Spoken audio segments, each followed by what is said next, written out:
Hi class, today I'll be presenting my Lady Windermere's fan project by me, Joey Smith. So for this first slide I got some main characters. I have Lady Windermere and Lord Windermere. Lady Windermere is the protagonist in the story. She's 21 years old, who is married to Lord Windermere and has a 6-year-old baby boy.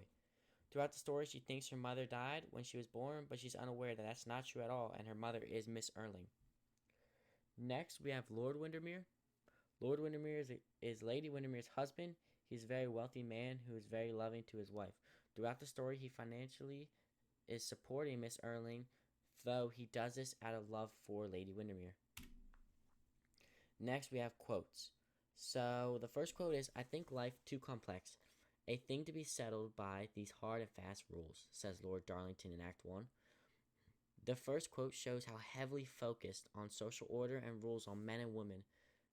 This is my favorite quote because it shows that rules are very strict and that breaking them sometimes is not always a bad thing.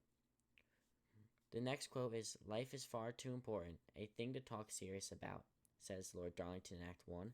The second quote shows how Lord Darlington views his life. It shows that he does not take anything serious.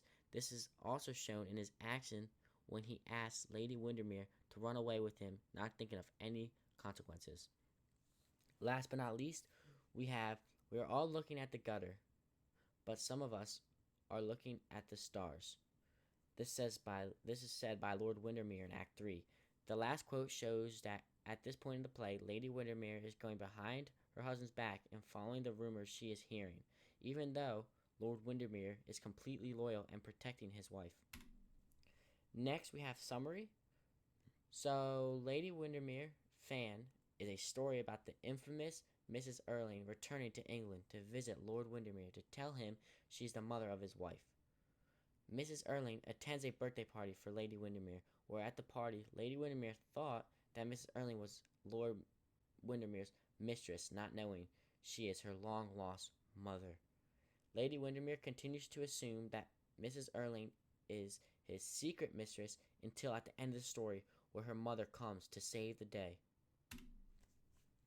Next slide, we have themes. So I chose two themes that were pretty clear to me when seeing this play. So we have family and motherhood. So we have family. At first in the story, Mrs. Erling seems as a heartless, no-good mother by blackmailing and trying to ruin her daughter's reputation and relationship. Mrs. Erling's attitude changed drastically when she read Lady Windermere's note talking about how she wants to run away with another man. After this, Mrs. Erling became a real mother and gambles her own reputation to prevent the man Lady Windermere wanted to marry from hearing about the letter, knowing if he heard about her plan on sneaking out and running away, he wouldn't want to marry her. Next, we have motherhood. Now, we have Lady Windermere, Duchess of Berwick, and Mrs. Erling all creating a picture of motherhood. Lady Windermere is a younger mother and does not interact with her child much in the story.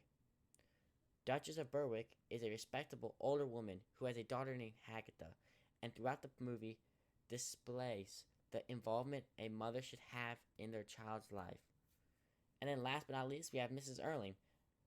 Now, Mrs. Erling does show how to be a terrible mother at first, but at the end of the story, she shows her true colors and risks her own reputation for her daughter.